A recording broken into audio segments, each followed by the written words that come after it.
وہ رات کے وقت جب رومی اندر بیٹھے اپنے زخم چاٹ رہے تھے، شہر کی دیوار سے ایک رسے کے ذریعے اترا تھا۔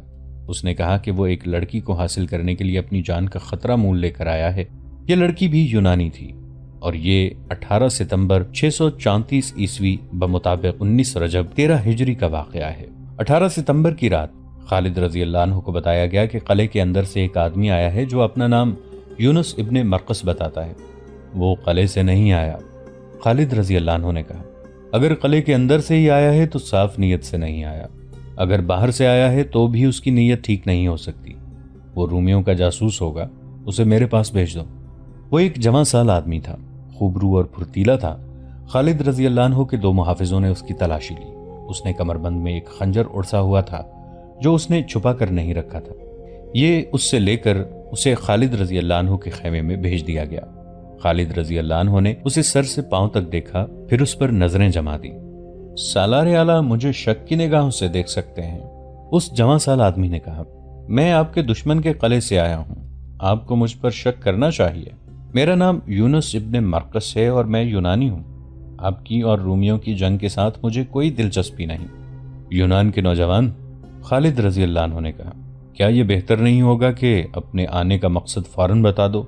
مقصد میرا ذاتی ہے، یونس ابن مرقس نے کہا۔ اگر آپ یہ پورا کر دیں تو میں آپ کی مدد کر سکتا ہوں۔ تو میری کیا مدد کرے گا؟ میں آپ کو قلعے کے اندر پہنچا سکتا ہوں، یونس ابن مرقس نے کہا۔ پھر دمشق آپ کا ہوگا، تو قلعے سے نکلا کیسے؟ خالد رضی اللہ عنہ نے کہا، میں کیسے یقین کروں کہ تو جھوٹ نہیں بول رہا؟ میں باب الشرق کے قریب فصیل سے رسہ لٹکا کر اترا ہوں، یونس ابن مرقس نے کہا۔ میرے آنے کا مقصد بھی سن لیں سالار اعلیٰ۔ دمشق میں یونانیوں کے 3-4 خاندان آباد ہیں، ایک یونانی لڑکی کے ساتھ میری محبت ہے۔ میں آپ کو بتا نہیں سکتا کہ ہم دونوں ایک دوسرے کو کس طرح چاہتے ہیں۔ آپ کی فوج نے دمشق کا محاصرہ کیا تو اس سے تھوڑی ہی دیر پہلے اس لڑکی کے ساتھ میری شادی ہو گئی۔ اتنے میں شہر میں شور اٹھا کہ مسلمانوں نے شہر کا محاصرہ کر لیا ہے۔ لڑکی کے والدین نے لڑکی کو میرے حوالے کرنے سے انکار کر دیا، کہتے ہیں کہ محاصرہ ٹوٹ جانے کے بعد لڑکی کو میرے حوالے کریں گے۔ سالار اعلیٰ، میں محبت کے ہاتھوں اتنا مجبور ہوں کہ انتظار نہیں کر سکتا۔ دراصل لڑکی کی ماں کی نیت ٹھیک نہیں، وہ اپنی بیٹی کی شادی ایک بڑے ہی مالدار تاجر کے ساتھ کرنا چاہتی تھی، لیکن اس کی بیٹی نے میری محبت کی خاطر اسے مجبور کر دیا کہ اس کی شادی میرے ساتھ کر دے۔ آپ کی فوج نے شہر کو محاصرے میں لے لیا تو اسے بہانہ مل گیا۔ اس نے کہا کہ ہر کوئی شہر کے دفاع میں لگا ہوا ہے، اچھا نہیں لگتا کہ تم دونوں شادی کی تقریب مناؤ۔ لیکن میں کیا کر سکتا ہوں؟ خالد رضی اللہ عنہ نے کہا، کیا میں یہاں محبت کی داستانیں سننے آیا ہوں؟ تو وہ بات فوراً کیوں نہیں کہہ دیتا جو کہنے آیا ہے؟ اگر تو کسی اور نیت سے آیا ہے تو یہاں سے زندہ کس طرح جائے گا؟ ابن الولید، یونس ابن مرقس نے لے کر کہا، کون ہے جو تیرے خیمے میں بری نیت سے آنے کی جرت کر سکتا ہے؟ جس نے سلطنت روم جیسی عظیم اور جابر سلطنت کو بنیادوں تک ہلا ڈالا ہے، اسے مجھ جیسے معمولی آدمی سے نہیں ڈرنا چاہیے۔ اور یہ بھی سوچ کہ میں رومی نہیں، یونانی ہوں۔ مجھے صرف اپنی بیوی چاہیے اور تجھے دمشق چاہیے۔ راز کی بات یہ ہے کہ 3-4 دن لڑائی نہیں ہوگی۔ کیوں نہیں ہوگی؟ دمشق کا سالار توما زخمی ہے، یونس ابن مرقس نے جواب دیا۔ لیکن لڑائی نہ ہونے کی وجہ یہ نہیں، ایک وجہ یہ بھی ہے کہ شہر کے لوگ سالار توما کے پیچھے پڑے ہوئے ہیں کہ وہ مسلمانوں کے ساتھ جنگ بندی اور صلح کی بات کرے۔ شہر میں اناج کی قلت قحط کی حد تک پہنچ گئی ہے، اور سب سے بڑی وجہ لڑائی نہ ہونے کی یہ ہے کہ کل رات دمشق کے لوگوں کا ایک جشن ہے جس میں روم کی فوج بھی شریک ہوگی۔ کسی کو کسی کی ہوش نہیں ہوگی۔ میں آپ کی یہ مدد کروں گا کہ فصیل پر کمند پھینکنے کی موزوں جگہ بتا دوں گا۔ آپ کے چند ایک آدمی فصیل پر چڑھائیں اور اندر سے ایک دروازہ کھول دیں، پھر آپ کی فوج شہر میں داخل ہو جائے گی۔ بعض مورخوں نے لکھا ہے کہ اہل دمشق اپنا کوئی سالانہ جشن منا رہے تھے۔ ایسے جشن میں وہ اتنی زیادہ شراب پیتے اور رنگ رنگلیوں میں ایسے مگن ہوتے تھے کہ انہیں اپنے پرائی کی ہوش نہیں رہتی تھی، اور فوج بھی اس میں شریک ہوتی تھی۔ لیکن اب ایسے محاصرے کی حالت میں دمشق والوں کا ایسا جشن منانا کہ وہ اپنے ہوش و حواس بھی کھو بیٹھیں، قابل یقین نہیں لگتا تھا۔ دمشق کے اندر کی حالت بیان کی جا چکی ہے۔ وہاں تو قحط اور خوف و ہراس کی کیفیت تھی۔ روم کی فوج کی بے شمار نفری ماری جا چکی تھی، لاشیں گل سڑ رہی تھیں اور زخمی اندر کراہ رہے تھے۔ ان حالات میں جشن کو تسلیم نہیں کیا جا سکتا۔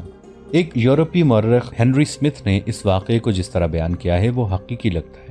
اس نے شام سے رومیوں کی پسپائی کے بیان میں لکھا ہے کہ دمشق کے محاصرے میں رومیوں کی حالت اتنی بری ہو گئی تھی کہ وہ ہتھیار ڈالنے پر آ گئے تھے۔ ان کے مذہبی پیشواؤں نے رومی سالار توما سے کہا تھا کہ ان سے خدا ناراض ہے۔ خدا کو راضی کرنے کے لیے مذہبی قسم کے جشن کا اہتمام کیا گیا تھا۔ دمشق میں دوسرے عقیدوں کے لوگ بھی تھے جو اپنے انداز سے مذہبی تقریب منعقد کر رہے تھے۔ چونکہ یہ مذہب کا اور فتح کے لیے دعا کا معاملہ تھا، اس لیے اس میں ہر کسی کی شرکت لازمی تھی۔ فوج کو بھی اس میں شامل ہونا تھا۔ اس یورپی مورخ نے یہ بھی لکھا ہے کہ ایسا کوئی خطرہ نہیں تھا کہ مسلمان قلعے پر چڑھائی کر دیں گے۔ یہ کوئی آسان کام نہیں تھا۔ مسلمانوں کی اپنی حالت ایسی مضبوط نہیں رہی تھی کہ وہ حلہ بول دیتے۔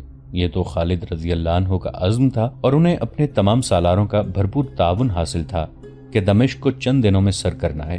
یونس ابن مرقس کے متعلق تمام مورخ متفق ہیں۔ انہوں نے خالد رضی اللہ عنہ کو قائل کر لیا کہ انہیں قلعے میں داخل کر دے گا اور اس کے عوض وہ صرف یہ چاہتا ہے کہ اس کی بیوی اسے دلا دی جائے۔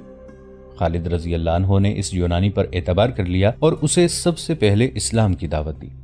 میں نے اسلام کے متعلق بہت کچھ سنا ہے، یونس بن مرقس نے کہا، لیکن مجھے کوئی بتانے والا نہیں تھا اور میرا ہاتھ تھامنے والا کوئی نہ تھا۔ مجھے اپنے پاس رکھیں، میں اسلام قبول کرتا ہوں۔ کیا مجھے اپنا نام بدلنا پڑے گا؟ نہیں، خالد رضی اللہ عنہ نے کہا، تمہارا نام پہلے ہی اسلامی ہے۔ خالد رضی اللہ عنہ نے اسے مسلمان کر لیا اور اس سے پوچھنے لگے کہ کمند کہاں اور کس طرح لگائی جائے اور اندر دروازے کی حفاظت کا کیا انتظام ہے۔ یونس ابن مرقس نے انہیں پوری تفصیل سے سب کچھ بتایا۔ یونس ابن مرقس کو اتنا ہی معلوم تھا کہ 2-3 دن لڑائی نہیں ہوگی اور کل رات لوگ ایک تقریب یا جشن منائیں گے۔ اسے یہ معلوم نہیں تھا کہ رومی سالار توما ہمت ہار چکا ہے اور وہ کوئی اور چال چل رہا ہے۔ یہ چال توما اور اس کے مشیروں نے مل کر سوچی تھی۔ جس طرح مسلمانوں کے پاس اسی علاقے کے جاسوس موجود تھے، اسی طرح رومیوں کے پاس ایسے جاسوس موجود تھے جو خالد رضی اللہ عنہ اور ان کے تمام سالاروں کے کردار اور عادات کے متعلق پوری واقفیت رکھتے تھے۔ یہ عرب کے عیسائی تھے اور مکہ، مدینہ اور انہی علاقوں کے رہنے والے یہودی بھی تھے۔ یہ سب صرف جاسوس ہی نہیں تھے بلکہ ان میں سے 2-4 توما کے مشیر بھی بنے ہوئے تھے۔ توما نے باہر نکل کر مسلمانوں پر حملے کیے تھے، پورا زور لگا دیا تھا، مگر سوائے جانی نقصان کے اسے کچھ بھی حاصل نہیں ہوا تھا۔ شہریوں نے اسے الگ پریشان کر رکھا تھا۔ شہر میں خوراک ختم تھی اور اس کی اپنی حالت یہ تھی کہ ایک تیر کا اگلا حصہ اس کی آنکھ میں اترا ہوا تھا اور اوپر پٹی بندھی ہوئی تھی۔ پھر بھی میں شہر کو تباہی اور لوٹ مار سے اور لوگوں کو قتل عام سے بچانا چاہتا ہوں۔ توما نے اپنے سالاروں اور مشیروں کو بلا کر انہیں اپنی صورتحال بتائی اور کہا، ہم اب لڑ نہیں سکتے، مسلمان آسانی سے اندر نہیں آ سکتے، لیکن اناج اور رسد کا جو حال ہے وہ تم سب جانتے ہو۔ مسلمانوں نے صرف محاصرہ ہی جاری رکھا تو لوگ بھوک سے مرنے لگ جائیں گے اور وہ بغاوت بھی کر سکتے ہیں۔ ایک مشیر نے کہا، بغاوت کریں یا نہ کریں؟ توما نے کہا، یہ میرا فرض ہے کہ انہیں ہر تکلیف سے بچائے رکھوں۔ مجھے تمہارے مشوروں کی ضرورت ہے۔ کیا کوئی ایسی صورت ہو سکتی ہے کہ ہم شہر خالی کرنا چاہیں تو مسلمان ہمیں اجازت دے دیں اور ہمیں کوئی نقصان نہ اٹھانا پڑے؟ خالد بن ولید بڑا جابر سالار ہے، ایک یہودی مشیر نے کہا، وہ ہمیں پرامن طریقے سے نہیں نکلنے دے گا۔ اس کی فوج کا جو نقصان ہو چکا ہے وہ کبھی نہیں بخشے گا، ہمیں کہے گا کہ اسلام قبول کرو۔ یہ میں کبھی نہیں کروں گا، توما نے کہا۔ اگر آپ نہیں کریں گے تو آپ سے اتنا تاوان مانگے گا جو آپ اپنے خزانے کے علاوہ لوگوں کے گھروں سے اکٹھا کریں تو بھی مشکل سے پورا ہوگا، یہودی مشیر نے کہا۔ توما گہری سوچ میں پڑ گیا۔ ان میں کوئی ایسا سالار ہے جو نرم مزاج ہو؟ اس نے پوچھا۔ ابو عبیدہ، یہودی نے جواب دیا، بڑا ہی قابل، بڑا ہی دلیر سالار ہے، مگر رحم دل ہے۔ اپنی فوج میں اس کی کیا حیثیت ہے؟ ابن الولید کے بعد حیثیت ابو عبیدہ کی ہے، دوسرے یہودی نے کہا۔ ان کی خلافت میں جو قدر و منزلت ابو عبیدہ کی ہے وہ ابن الولید کی نہیں۔ ابن الولید کا درجہ اس کے بعد کا ہے۔ تمام مسلمان خود خلیفہ اور ابن الولید ابو عبیدہ کا احترام کرتے ہیں۔ یہاں سے توما کے دماغ میں ایک فریب کاری آ گئی۔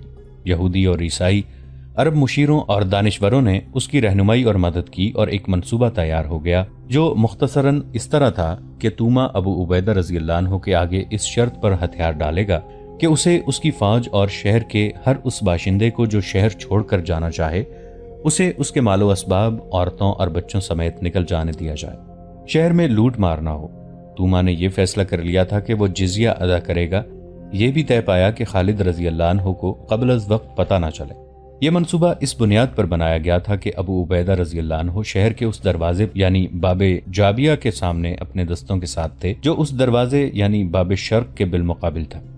دونوں دروازوں کے درمیان پورا شہر حائل تھا اور فاصلہ 1 میل سے کچھ زیادہ تھا۔ توما آسانی سے اپنے الجی ابو عبیدہ کے پاس بھیج سکتا تھا۔ توما نے یہ کانفرنس اس رات سے 2-3 راتیں پہلے منعقد کی تھی جس رات یونس ابن المرقس خالد رضی اللہ عنہ کے پاس گیا تھا۔ اگلی رات کا واقعہ ہے۔ خالد رضی اللہ عنہ قیقا اور ایک بڑے بہادر مجاہد اور بن عدی شہر پناہ کے دروازے باب مشرق سے کچھ دور کھڑے تھے۔ ان کے ہاتھوں میں رسے تھے، دیوار کے ساتھ لگے 100 مجاہدین کھڑے تھے۔ یہ سارے لشکر میں سے چنے ہوئے نڈر اور ذہین مجاہدین تھے۔ یونس ابن مرقس خالد رضی اللہ عنہ کے ساتھ تھا۔ اس نے خالد رضی اللہ عنہ کو یہ جگہ بتائی، وہ رسے کے ذریعے یہیں سے اترا تھا۔ خالد رضی اللہ عنہ اپنی زندگی کا بہت بڑا خطرہ مول لے رہے تھے۔ وہ سپہ سالار تھے، انہیں اوپر نہیں جانا چاہیے تھا۔ پکڑے جانے کا امکان تھا، مارے جانے کا خطرہ تھا، لیکن اس خطرے میں وہ کسی اور کو نہیں ڈالنا چاہتے تھے۔ انہیں اعتماد تھا کہ ان کے نہ ہونے سے مجاہدین میں بددلی نہیں پھیلے گی اور ابو عبیدہ رضی اللہ عنہ ان کی جگہ لے لیں گے۔ یہ فیصلہ پہلے ہی ہو چکا تھا کہ خالد رضی اللہ عنہ کی غیر حاضری میں سالار اعلیٰ ابو عبیدہ رضی اللہ عنہ ہوں گے۔ خالد رضی اللہ عنہ نے اپنے ہاتھ سے کمند اوپر پھینکی۔ دیوار کی بلندی 13-14 گز تھی۔ کمند دیوار کے اوپر اٹک گئی۔ انہوں نے کچھ دیر انتظار کیا۔ دیوار پر کوئی حرکت نہ ہوئی، جس کا مطلب یہ تھا کہ اوپر کوئی نہیں ہے۔ اگر کوئی تھا بھی تو اسے پتہ نہیں چلا کہ دیوار پر کمند پھینکی جا چکی ہے۔ خالد رضی اللہ عنہ نے اپنے آپ کو مزید خطرے میں یوں ڈالا کہ سب سے پہلے خود کمند کے ذریعے اوپر گئے۔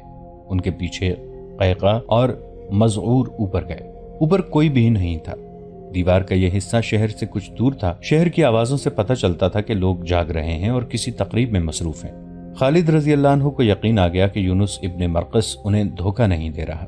انہوں نے دیوار یعنی شہر کی فصیل کے ساتھ وہ 3-4 رسے باندھ کر نیچے لٹکا دیے جو اسی مقصد کے لیے ساتھ لے گئے تھے۔ ان کے 100 مجاہدین میں سے 50 ان رسیوں سے اوپر چلے گئے۔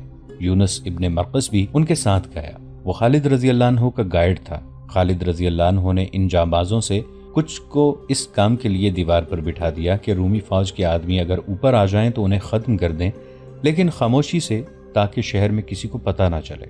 ہر کام خاموشی سے کرنا تھا۔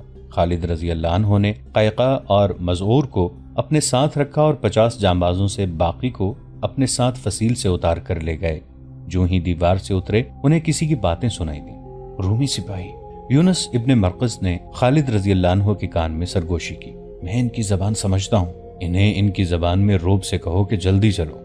خالد رضی اللہ عنہ نے یونس ابن مرقس سے کہا اور اپنے جانبازوں سے کہا، تلواریں نکال لو اور اتنی تیزی سے وار کرنے ہیں کہ رومیوں کو منہ سے کوئی آواز نکالنے کی مہلت نہ ملے۔ یونس ابن مرقس نے فوجی افسروں کی طرح بڑے روب سے رومی سپاہیوں کو بلایا۔ ان کے آنے تک خالد رضی اللہ عنہ کے جانباز گھیرے کی ترتیب میں ہو گئے۔ رومی سپاہی کم و بیش 40 تھے۔ وہ دوڑے آئے۔ رات کا وقت تھا۔ چاند آدھی رات کے لگ بھگ افق سے اٹھتا تھا۔ جب رومی سپاہی آ رہے تھے اس وقت چاند شہر کی فصیل سے اوپر آ گیا تھا۔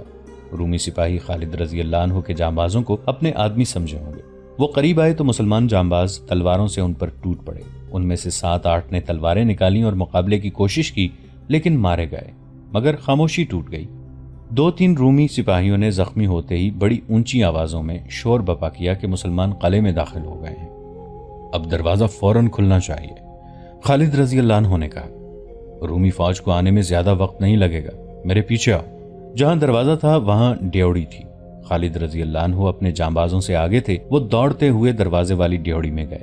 وہاں صرف 2 رومی سپاہی تھے جن کے ہاتھوں میں برچیاں تھیں۔ وہ شور سن چکے تھے، اس لیے مقابلے کے لیے تیار تھے، لیکن خالد رضی اللہ عنہ نے انہیں مقابلے کی زیادہ مہلت نہ دی۔ ایک کو خالد رضی اللہ عنہ نے اور دوسرے کو قیقا رضی اللہ عنہ نے مار ڈالا۔ دروازہ کھولو، خالد رضی اللہ عنہ نے حکم دیا، اور زیادہ آدمی باہر تیار رہو، رومی آ رہے ہیں۔ دروازے کے اندر کی طرف بڑے وزنی تالے لگے ہوئے تھے اور بڑی زنجیریں باندھ کر دروازے کو مستحکم کیا ہوا تھا۔ بڑی مشکل سے تالے توڑے گئے اور زنجیریں بھی اتار دی گئیں۔ خالد رضی اللہ عنہ دروازہ کھول کر باہر نکلے۔ ان کے باقی 50 جانباز باہر کھڑے تھے۔ دوستو، آج کے لیے اتنا ہی۔ اسی کہانی کی اگلی قسط کے ساتھ بہت جلد حاضر ہوں گے۔ نیچے کامنٹ سیکشن میں اپنی رائے کا اظہار ضرور کیجیے گا۔ ہمارے اس چینل کو سبسکرائب کر کے نیچے موجود بیل آئیکن کو بھی ضرور کلک کیجیے گا۔ اگلی ملاقات تک کے لیے ہمارا اور آپ کا اللہ نگہبان۔